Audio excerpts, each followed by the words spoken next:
अब देखते हैं अमेरिका के संविधान से हम लोग क्या लिए, अमेरिकन कॉन्स्टिट्यूशन से क्या लिए। देखो सबसे पहला बात मूल अधिकार, जिसको पहले मैग्ना कार्टा भी बोलते थे। इसी मूल अधिकार को पहले ब्रिटेन के लोग मैग्ना कार्टा भी बोलते थे।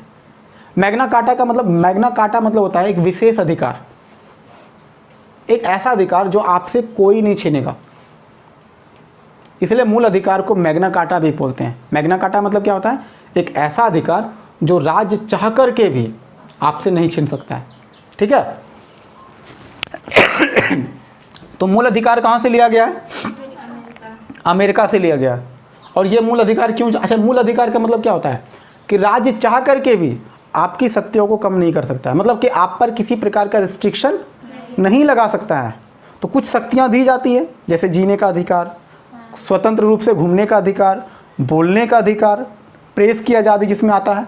तो ये सब चीज़ कभी भी गवर्नमेंट आप पे बैन नहीं करेगा, क्योंकि जीवन जीने के लिए एक अच्छा डिग्निफाइड लाइफ, अच्छा जीवन जीने के लिए, आपको गरिमापूर्ण जीवन जीने के लिए हर एक देश में मूल अधिकार होना चाहिए। वहाँ के पब्लिक को वहाँ पर मूल अधिकार होना ही चाहिए, क्योंकि राज्य तो कभी भी तानाशाही हो सकता है, और अगर राज्य तानाशाही हो ही गया तो फिर क्या बचा लोकतंत्र का। इसलिए अच्छा लोकतंत्र के लिए, स्वस्थ लोकतंत्र के लिए मूल अधिकार का होना बहुत ही ज़रूरी है। ठीक है, और अभी तो फंडामेंटल राइट का दायरा बढ़ते ही जा रहा है। अब तो इंटरनेट का अधिकार भी मूल अधिकार में आ गया है, सभी को इंटरनेट मिलना चाहिए, है ना। दूसरा क्या लिया अमेरिका से, न्यायपालिका की स्वतंत्रता, न्यायपालिका को फ्री रूप से काम करने दो। अच्छा, दुनिया में सबसे ताकतवर न्यायपालिका कहाँ पर है, अमेरिका में है। अमेरिका में जुडिशरी पावर बहुत ज़बरदस्त है, वहाँ पर तो बहुत ज़्यादा ताकत है। और ये सब चीज़ भी कहाँ से सीखे हम लोग, तो भारत भी तो अच्छा, भारत के पास भी अच्छा पावर है। ब्रिटेन की तुलना में तो भारत हो या फिर अमेरिका हो, दोनों के पास जुडिशरी का पावर ज़्यादा है। तो ये जो न्यायपालिका की स्वतंत्रता है, न्यायपालिका पे किसी प्रकार का प्रतिबंध नहीं लगाओगे, ये सब चीज़ भी कहाँ से हम लोग सीखें, अमेरिका से। ठीक है, तो न्यायपालिका को इंडिपेंडेंस में, यानी कि इंडिपेंडेंस ऑफ जुडिशरी। नेक्स्ट क्या है, अब जिस न्यायपालिका की स्वतंत्रता होगा उसी न्यायपालिका के पास क्या होगा, न्यायिक पुनरीक्षण या पुनर्वलोकन जिसको कहते हैं, यानी कि जुडिशियल रिव्यू, यानी किसी भी प्रकार का कानून पर वो रिव्यू कर सकता है। अगर सरकार मनमाना तरीके से कोई कानून बनाता है तो उसको वो रोक सकता है, उसको वो देख सकता है, चेक कर सकता है। अगर आपका गड़बड़ रहा तो उसको वहीं से कानून को निरस्त कर देंगे, खारिज कर देंगे। तो ये जो न्यायिक पुनरावलोकन या फिर पुनरीक्षण के जो पावर है वो कहाँ से मिला है, ये भी हम लोग अमेरिका से लिए हैं। नेक्स्ट, उपराष्ट्रपति का एक पद होना चाहिए, है ना, यानी कि the post of the vice president. ये क्यों होना चाहिए, क्योंकि अगर राष्ट्रपति को किसी प्रकार का अगर कहीं दिक्कत हो गया या फिर राष्ट्रपति अगर नहीं रहे तो इमरजेंसी के लिए उपराष्ट्रपति रहेंगे, उन्हीं को राष्ट्रपति बना दिया जाएगा। अच्छा, मान लो उपराष्ट्रपति भी खत्म हो गया तो तब किसको बनाएंगे राष्ट्रपति, जज को, सुप्रीम कोर्ट के जो सीनियर मोस्ट जज होते हैं उनको, चीफ जस्टिस जिसको बोलते हैं। वो भी खत्म हो गए तो उनके नीचे हायरार्की, हाई कोर्ट, नहीं हाई कोर्ट नहीं, सुप्रीम कोर्ट में जो जज होते हैं सीनियर मोस्ट के बाद भी तो होता है ना, हाँ। जो सेकंड सीनियर मोस्ट होगा उसको बनाया जाएगा। सेकंड वाला भी निपट गया तो थर्ड वाला, पर ऐसा नहीं होगा, निश्चिंत रहो। उपराष्ट्रपति तक को तो उपराष्ट्रपति को मौका मिल जाए, बहुत बड़ी बात है। नेक्स्ट देखो, अब सुप्रीम कोर्ट या हाई कोर्ट के जज को अगर हटाने की प्रक्रिया होगा, जो भी तरीका होगा, ये चीज़ भी कहाँ से सीखे हम लोग, अमेरिका। हाँ, तो ये भी चीज़ हम लोग जो इम्प्लीमेंट करते हैं वो अमेरिका से ही सीखे हैं कि सुप्रीम कोर्ट या हाई कोर्ट के अगर जज को रिमूव करना हो, हटाना हो, तो किस तरीके से उसको हटा सकते हैं। दूसरा चीज़ कि अगर हम प्रेसिडेंट को, राष्ट्रपति को अगर हटाना चाहें, यानी कि उसका जो प्रोसेस है इम्पीचमेंट, जिसको महाभियोग होता है, तो महाभियोग भी कहाँ से सीखें, अमेरिका से। राष्ट्रपति को हटाने का प्रक्रिया हो, सुप्रीम कोर्ट के जज को हटाने की प्रक्रिया हो, या हाई कोर्ट के जज को हटाने की प्रक्रिया हो, ये सारा चीज़ हम लोग कहाँ से सीखे हैं, अमेरिका से। नेक्स्ट क्या है, यथोचित विधि प्रक्रिया, जो हम जस्ट बताए थे, ये विधि द्वारा स्थापित प्रक्रिया ब्रिटेन सीखा था, ब्रिटेन से हम लोग सीखे। और यथोचित विधि प्रक्रिया हम लोग कहाँ से सीखे, अमेरिका से सीखे। क्यों, यथोचित विधि प्रक्रिया में क्या होता है कि कानून बनाने की प्रक्रिया क्या होना चाहिए, उचित होना चाहिए, सही होना चाहिए। और साथ ही साथ यहाँ पे जहाँ पर यथोचित विधि प्रक्रिया होगा तो वहाँ पर जुडिशरी के पास पावर ज़्यादा होगा, वो जुडिशियल रिव्यू भी करेगा। और यहाँ पे सांसद की ताकत कम और जुडिशरी का पावर ज़्यादा, यहाँ पर न्यायपालिका मजबूत हो जाएगा और जो लेजिस्लेचर होगा वो क्या हो जाएगा, कमज़ोर। और यहाँ पर क्या होता है, लेजिस्लेचर मजबूत और जुडिशरी। अच्छी बात है कि हम लोग दोनों ही लिए हुए हैं ज़रूरत के हिसाब से। सांसद भी कानून बनाएगा तो उसका भी सम्मान होगा, और यहाँ पर ऐसा थोड़ी सांसद को पावर नहीं, सांसद को बहुत पावर है, लेकिन सांसद के पावर के अलावा यहाँ पर जुडिशरी को भी अच्छा खासा पावर है। यहाँ पर ये नहीं कह सकते जुडिशरी ज़्यादा मजबूत है कि पार्लियामेंट ज़्यादा मजबूत, मतलब कि सांसद ज़्यादा मजबूत है। वो सिचुएशन पर डिपेंड करता है। ज़्यादातर मामलों में तुमको यहाँ पर जुडिशरी ही मजबूत दिखेगा, क्योंकि सांसद कानून बनाता है, उस पर जुडिशरी उस पर रिव्यू कर देती है। जैसे गलत लगता है हाँ, समझ में।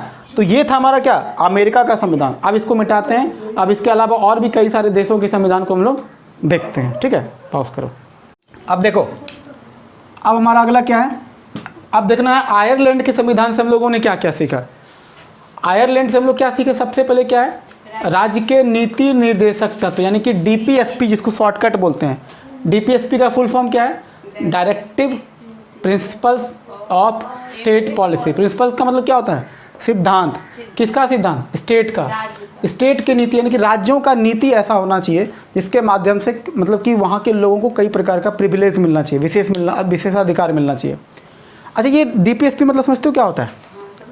डीपीएसपी का मतलब ये होता है कि राज्य के पास जब जब वित्तीय स्थिति बेहतर होगी तो राज्य तुमको कई प्रकार का और भी अधिकार देगा।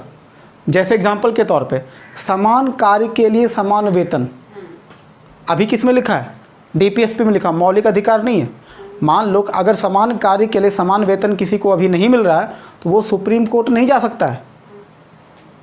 अगर मूल अधिकार होता तो जा सकते थे सुप्रीम कोर्ट, लेकिन सुप्रीम कोर्ट तुम नहीं जा सकते। क्यों? क्योंकि ये राज्य तय करेगा बाद में, जब राज्यों की स्थिति बेहतर होगी तब राज्य खुद तय करेगी कि समान कार्य के लिए समान वेतन वो दे पाएगा कि नहीं दे पाएगा। जैसे पर्यावरण के लिए हमें बहुत कुछ करना है, तो अभी ये सारा चीज़ मौलिक अधिकार में से नहीं है। तो समान कार्य के लिए समान वेतन की जो बात हम कर, जब जैसे भी आर्टिकल 39D में सब लगभग शायद लिखा हुआ है, वो समान कार्य के लिए समान वेतन।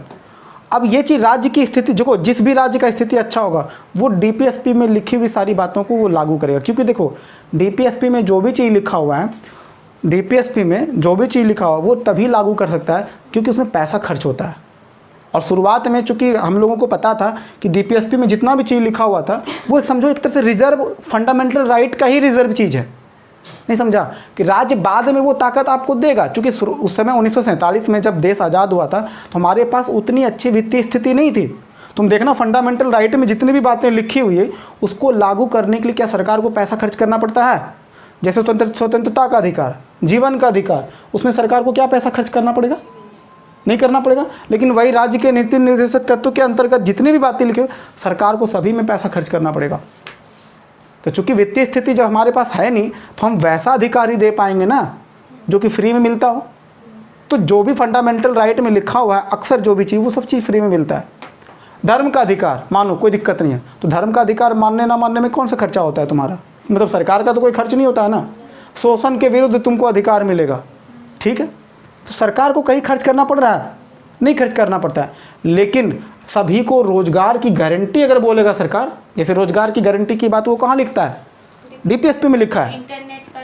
इंटरनेट का अधिकार है। इंटरनेट का अधिकार चूंकि सरकार अब धीरे धीरे वित्तीय स्थिति थोड़ा बेहतर हुई है तो हम इंटरनेट का अधिकार अब नहीं, वो फंडामेंटल राइट बन चुका है इंटरनेट का अधिकार। मेरी बात को समझना, जैसे अभी हम क्या बोल रहे थे, रोजगार की गारंटी। सरकार रोजगार की गारंटी को मूल अधिकार में लिखा है नहीं, क्योंकि रोजगार की गारंटी अगर हम कह देंगे तो जितने भी बेरोजगार होंगे वो सब सुप्रीम कोर्ट पहुंच जाएगा कि हमको रोजगार नहीं मिला है, तब हमको तो रोजगार चाहिए, क्योंकि अपने फंडामेंटल राइट में लिखा है और आप मना नहीं कर सकते, देना पड़ेगा। तो उसको पता था, संविधान निर्माता को ये बात पता था कि ये दिक्कत होने वाला है, इसलिए वो क्या किया, डीपीएसपी में लिखा। हम लोग गरीब देश थे, विरासत में हम लोगों को गुलामी मिला था। मतलब जब देश आज़ाद हुआ था तो बहुत ख़राब सिचुएशन में था, मतलब ऐसा हालत था कि लोग भूखमरी से मरने के कगार पे था। उस समय स्थिति इतनी ख़राब थी। और ऐसे में अगर संविधान निर्माता ये सब बात अगर बोलते कि रोज़गार की गारंटी देगी, सरकार रोज़गार की गारंटी कहाँ से दे पाएगी? सरकार सबको पैसा दे पाती, सबको रोज़गार उपलब्ध करा पाती? नहीं, वो सरकार की स्थिति जैसे जैसे धीरे धीरे ठीक होगा सरकार खुद देगी तुमको। इसलिए वो क्या किया, डीपीएसपी में लिखाया। और डीपीएसपी में जो चीज़ें लिखा उसके लिए तुम सुप्रीम कोर्ट नहीं जा सकते हो। डीपीएसपी में जो भी चीज़ है उसमें राज्य का दायित्व बनता है कि आपको वो चीज़ सुविधा मिलेगा। जैसे कि रोजगार की गारंटी, अभी जैसे मनरेगा आया मनरेगा में गारंटी है कि आपको 100 दिन का काम मिलेगा। तो मनरेगा में गारंटी का, तो अब आप मनरेगा के लिए जा सकते हो, लेकिन सभी और बाकी रोजगार के लिए आप नहीं जा सकते हो। तो मनरेगा भी क्या था, सरकार की स्थिति अच्छी हुई तो अब जो मनरेगा के तहत लोगों को रोज़गार देती है, 100 दिन का देती है। और ये चीज़ आने वाले समय में तुम देखना कि मनरेगा के जो काम करने का जो दिन है वो बढ़ेगा। अभी 100 दिन है, आने वाले समय में हो सकता है कि उसको 200 दिन कर दिया जाएगा, 300 दिन कर दिया जाएगा। तो जैसे जैसे देश की स्थिति अच्छी होगी, सरकार की स्थिति अच्छी होगी, सरकार आपको और भी तमाम सुविधाएं देगी। ठीक है, तो ये जो हम डीपीएसपी की जो बात कर रहे थे, ये चीज़ कहाँ से हम लोग, ये आइडिया कहाँ से मिला था हम लोग को? आयरलैंड से। क्योंकि आयरलैंड में जब ये चीज़ शुरू किया गया तो वहाँ पे कि राज्य के भी अपने नीति निर्देशक तत्व होंगे, राज्य के भी अपनी कई सारे कर्तव्य होंगे, और वो समय पे आपको राज्य निर्वहन करेगा जब राज्य की वित्तीय स्थिति अच्छी होगी। ठीक है, उसके बाद क्या सीखे हैं डीपीएसपी के अलावा? राष्ट्रपति की निर्वाचन पद्धति, यानी कि राष्ट्रपति का जो चुनाव होता है वो चुनाव का तरीका कहाँ से सीखे हम लोग? वहीं से सीखे, आयरलैंड से सीखे। उसके अलावा क्या, राज्यसभा के लिए सदस्यों का नामांकन, यानी कि राज्यसभा का जो मेंबर होता है वो चीज़ भी कहाँ से आइडिया मिला है? डीपीएस। तो राज्यसभा के सदस्यों का नामांकन हो या फिर राष्ट्रपति का निर्वाचन तरीका हो या फिर डीपीएसपी हो, वो कहाँ से लिए हम लोग? आयरलैंड से लिए। याद रहेगा ना, एग्जाम में ये डीपीएसपी तो खास करके खूब पूछा जाता है। नेक्स्ट देखते हैं कनाडा के क्या क्या सीखे हम लोग। तो कनाडा से जो सबसे खास बात सीखे हैं कि सशक्त केंद्र के साथ संघीय व्यवस्था, मतलब हम फेडरल स्ट्रक्चर तो मानेंगे लेकिन केंद्र क्या होना चाहिए? मजबूत। जबकि फेडरल स्ट्रक्चर का मतलब क्या होता है कि राज्य और केंद्र दोनों मजबूत होगा, लेकिन ये साफ ही कह दिया है कि भैया देख लो, केंद्र ज़्यादा मजबूत होगा और राज्य क्या होगा? थोड़ा कम मजबूत होगा। मतलब इसको एकात्मक भी मत समझना कि जहाँ पर कि राज्य का कोई वजूद ही नहीं होता चीन की तरह, वैसा भी नहीं है। केंद्र के पास ताकत क्या होगा? ज़्यादा, और उसके तुलना में राज्यों के पास पावर क्या होगा? तो ये कह रहा है क्या, केंद्र सशक्त होगा लेकिन साथ ही साथ हम लोग क्या मानेंगे? संघीय व्यवस्था। ये चीज़ कहाँ से सीखे हैं? कनाडा से। उसके अलावा अवशिष्ट शक्तियाँ किसके पास होगा? केंद्र के पास होगा, राज्यों के पास। जबकि अमेरिका में क्या है, अवशिष्ट शक्तियाँ किसके पास है?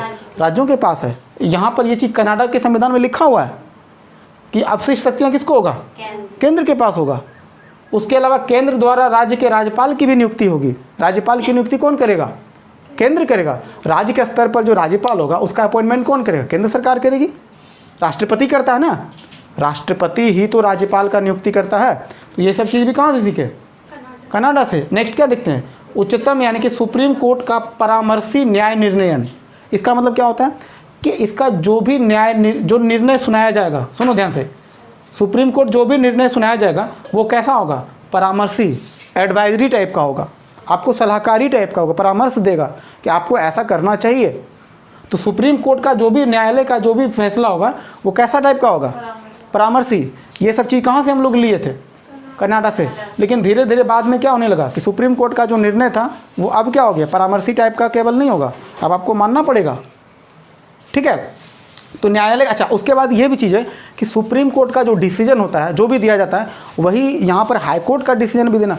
मतलब कि सुप्रीम कोर्ट जो डिसीजन दिया उसी के आधार पर हाई कोर्ट के को भी जो है डिसीजन देना पड़ेगा, अपने मन से नहीं दे सकता है। सुप्रीम कोर्ट जो बोलेगा वही हाई कोर्ट को भी कहना पड़े, यानी कि सुप्रीम कोर्ट का डिसीजन ही क्या होगा? हाई कोर्ट को मानना पड़ेगा, उसके हिसाब से नियम सुनाना पड़ेगा। नेक्स्ट क्या है? ऑस्ट्रेलिया। ऑस्ट्रेलिया से हम लोगों ने क्या लिया? समवर्ती सूची। वही एक ऐसा सूची होना चाहिए जिसपे केंद्र और राज्य दोनों ही कानून बना सकें। जैसे शिक्षा के स्तर पर राज्य और केंद्र दोनों कानून बना सकते हैं। ये समवर्ती सूची का आइडिया कहाँ से मिला? अच्छा, ये समवर्ती सूची से ये पता चलता है कि फेडरल सिस्टम दिखता है, मतलब जहाँ पर केंद्र और राज्य दोनों को ताकत मिला हुआ है। तो कंकरेंट लिस्ट कहाँ पे चलता है? ऑस्ट्रेलिया में कानून इसी तरह से बनता है। नेक्स्ट क्या देखें कि व्यापार और वाणिज्य की स्वतंत्रता, व्यापार करने का आपको आज़ादी होनी चाहिए, कोई दिक्कत नहीं होना चाहिए। तो ये सब चीज़ भी कहाँ से लिए? ऑस्ट्रेलिया। ऑस्ट्रेलिया में तुम देखो वहाँ पे बिजनेस काफ़ी अच्छे तरीके से चलता है। नेक्स्ट क्या देखते हैं ऑस्ट्रेलिया का एक और चीज़ कि संसद के दोनों सदनों का संयुक्त बैठक, जिसको इंग्लिश में क्या बोलते हैं? Joint sitting. इसको क्या बोलते हैं? ज्वाइंट सीटिंग बोलते हैं, जो कि अनुच्छेद 108 में दिया हुआ है। ये ज्वाइंट सीटिंग कब होगा? जब लोकसभा और राज्यसभा में किसी बात को लेकर के विवाद होता है, तो ऐसे में क्या किया जाता है? दोनों सदन को साथ में बुला लिया जाता है और उस पर क्या किया जाता है? ज्वाइंट सीटिंग करा करके फैसला किया जाता है। हालांकि संविधान संशोधन के मामले में ऐसा काम नहीं होता है। साधारण कोई कानून बनाना उस पर ऐसा होता है। जब राज्यसभा और लोकसभा दोनों में मतभेद होता है तब ऐसे में क्या होता है? राष्ट्रपति दोनों को बुलाता है, राष्ट्रपति ही दोनों को बुलाता है ज्वाइंट सीटिंग के लिए।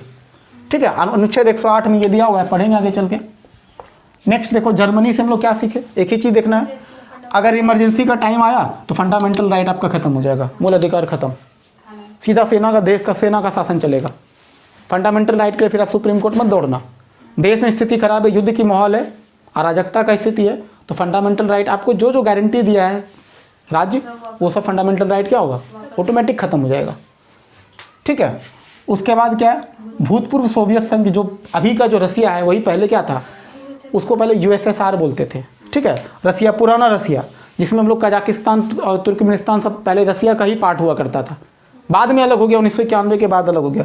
तो वहाँ से हम लोगों ने क्या क्या सीखा, देखो रसिया में सबसे पहले सीखे मूल कर्तव्य। मूल कर्तव्य का मतलब क्या होता है, मतलब देखो राज्य का जैसे अपना दायित्व है डीपीएसपी में हम लोग क्या पढ़े कि राज्य का अपना दायित्व होगा। मूल अधिकार में क्या है कि राज्य गारंटी लेता है कि आपको ये सब चीज़ हम देंगे। उसी तरह आप जैसे अधिकार के लिए लड़ते हो, वैसे कर्तव्य की भी तो आपका बनता है। देश के प्रति आपका निष्ठा क्या है, आपका अपना खुद का कर्तव्य क्या बनता है, जैसे कि तिरंगे का सम्मान करना चाहिए, भारत में जो भी पुराना विरासत वगैरह है, जो धरोहर है, उसका सम्मान करना चाहिए, पुराने सभ्यता संस्कृति का क्या करना चाहिए, आदर करना चाहिए। आप एक अच्छे नागरिक हो तो नागरिक होने का आपका कर्तव्य भी तो बनता है। तो कर्तव्य की बात करता है, जो कि अनुच्छेद 51 क में दिया हुआ है। अनुच्छेद 51 क में लिखा हुआ है कि मूल कर्तव्य हमारे कितने सारे होंगे। ठीक है, ये पहले मूल संविधान में नहीं था। मूल कर्तव्य के बारे में शुरुआत में संविधान में कहीं नहीं लिखा हुआ था, ये बाद में जोड़ा गया था। ठीक है, उसके बाद हम लोग क्या देखे थे, प्रस्तावना में जो 3 तरह का न्याय है, सामाजिक न्याय, आर्थिक न्याय और राजनीतिक न्याय, ये तीनों ही न्याय का जो कंसेप्ट जो संविधान के प्रस्तावना में भी जो लिखा गया है, वो कहाँ से लिखे हम लोग, यूएसएसआर से हम लोग लिए थे। ये 2 चीज़ हम लोग रसिया से लिए थे, क्या क्या, मूल कर्तव्य और 3 प्रकार का न्याय। ठीक है, नेक्स्ट क्या देखते हैं, फ्रांस के, फिर हम फ्रांस से क्या लिए, तो फ्रांस के संविधान से हम लोग लिए गणतंत्रात्मक ढांचा, जो रिपब्लिकन स्ट्रक्चर जो दिखता है भारत का, वो हम लोग कहाँ से लिए, फ्रांस से लिए। हमारे पास खुद का अपना संविधान है, ये जो पूरा प्रोसेस है गणतंत्रात्मक ढांचा, वो कहाँ से लिए, फ्रांस से लिए। उसके अलावा स्वतंत्रता, समता और बंधुता होनी चाहिए, ये जरूरी है हमारे देश के लिए। यानी क्या, लिबर्टी, समता को क्या बोलते हैं, इक्वालिटी, और बंधुता को क्या बोलते हैं, फर्टर्निटी, मतलब आपस में भाईचारा, मेल मिलाप रहना चाहिए। ये तीनों ही चीज़ कहाँ से हम लोग लिए, फ्रांस से लिए। ये तीनों चीज़ हम लोग फ्रांस से लिए। नेक्स्ट लास्ट क्या देखते हैं हम लोग, साउथ अफ्रीका। साउथ अफ्रीका से हम लोग क्या लिए, संविधान में संशोधन भी होते रहेगा बीच बीच में, जिसको क्या बोलते हैं इंग्लिश में, कॉन्स्टिट्यूशनल अमेंडमेंट।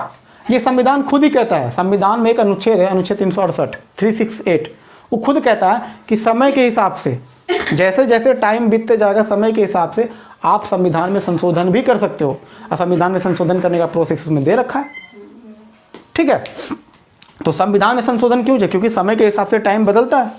जो चीज़ तब के कानून में लिखा होगा, अभी के कानून में भी तो बदलाव आता है ना, तो कानून में चूंकि बदलाव होते रहना चाहिए, संविधान में संशोधन होते रहना चाहिए। ये सब चीज़ कहाँ से सीखे हैं, साउथ अफ्रीका से सीखे हैं। संविधान में संशोधन का तरीका क्या होगा, वो कहाँ से सीखे हैं, साउथ अफ्रीका से। और राज्यसभा के सदस्यों का निर्वाचन होना चाहिए। राज्यसभा के सदस्यों का निर्वाचन कहाँ से होगा, राज्यों के स्तर से होता है, राज्यों का विधानमंडल के स्तर से होता है। और ये भी प्रोसेस कहाँ से सीखे हम लोग, साउथ अफ्रीका। तो ये था हमारा सब भारतीय संविधान की जो स्रोत था, वो हम लोग टोटल पढ़ लिए। इसको बार बार रिवीजन करना, क्योंकि यहाँ से 1-2 क्वेश्चन डेफिनेटली देखने को मिलता है। और इससे ज़्यादा डिटेलिंग, अब सुनो ध्यान से, अब इससे ज़्यादा डिटेलिंग जो है हो ही नहीं सकता है। जितना सारा मैक्सिमम पॉसिबिलिटीज़ था, हम लोगों ने सभी को बारी बारी करके देखा। तो आज का हम लोग यहीं पे ख़त्म करते हैं वीडियो। ठीक है, थैंक यू।